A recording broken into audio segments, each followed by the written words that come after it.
So today we are going to be looking at classification of organisms. This is known as the binomial taxonomy. So, how do we classify organisms? First of all, are they living or non-living? For to classify them as living or non-living, to be living they must complete the following: movement, respiration, sensitivity, growth, reproduction, excretion, and nutrition. They must have all 7 life processes to be considered a living thing. So, does a lion fill all these criteria? Yes. A lion can move, it can respire, it reacts to the environment around it, it can grow, it can reproduce, it can excrete, and it absorbs nutrients. So we would say a lion is a living thing. What about a virus? So, if we look at a virus, viruses cannot reproduce by themselves, they need a host, and they cannot respire.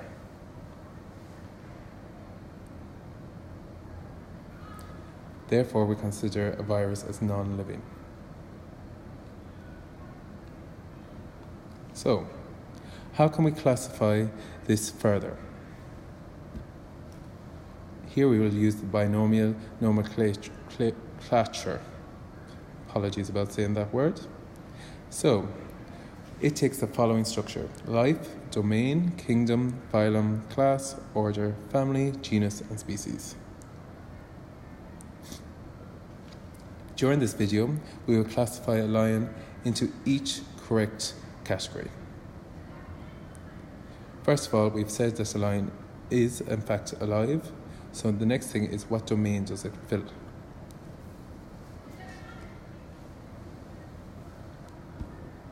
So, there are 3 main domains: bacteria, archaea, and eukaryota. So, bacteria, an example here is E. coli. Archaea is an ancient bacterium, and an example there is from Yellowstone, the geysers in Yellowstone. And eukaryota are plants, animal, and fungi. So, why do we have these 3 separate groups? Well, it's all got to do with the cell structure. So, eukaryotes. All these examples here are made up of cells, so they all have DNA, they all have RNA, they all have ribosomes, and they all have some type of membrane. When we're talking about eukaryota, they have a definite nucleus and other cell organelles. However, bacteria, these have cell walls made up of peptoglycan. This is not the same as normal eukaryota. They also do not have a true nucleus. They have DNA, but no definite nucleus. As for archaea, they do have cell walls, but they're not made up of peptoglycan. So, if we're looking at the lion again, we can now say that it's a eukaryota because it is an animal. So its domain is eukaryota. Next thing is, what kingdom does it belong to?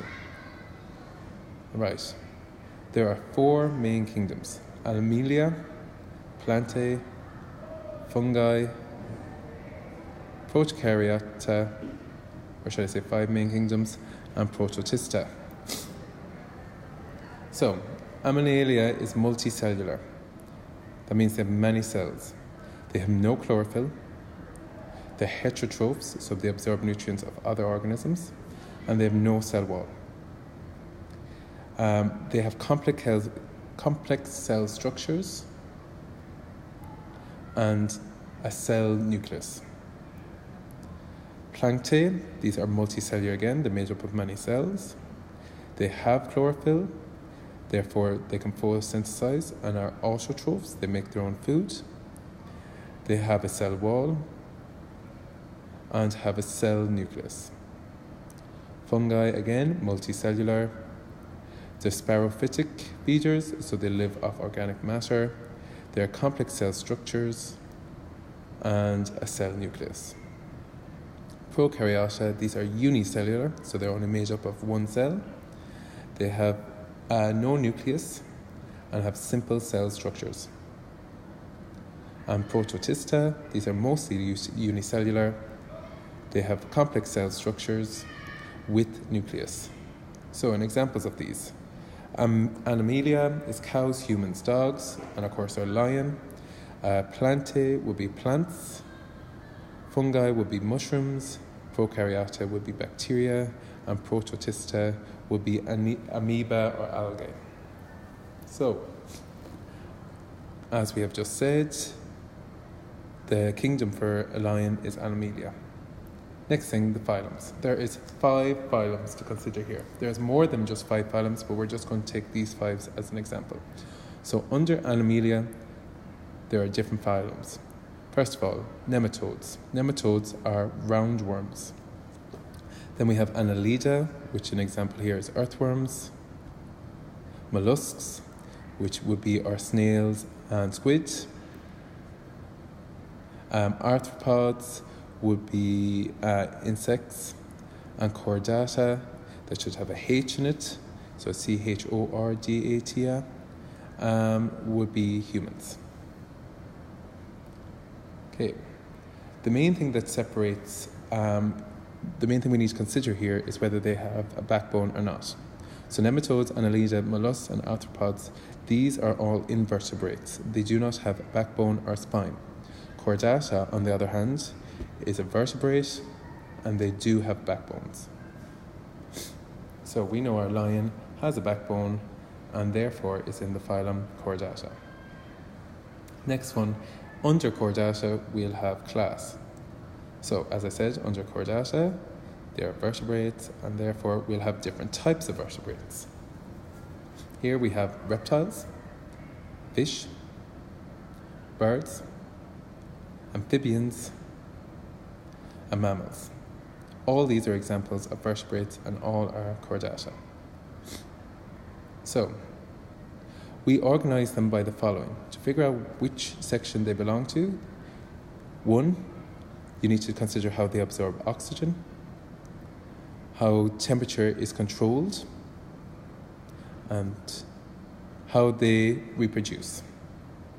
So, take consideration reptiles. They are cold-blooded. Therefore, their temperature is controlled by external conditions.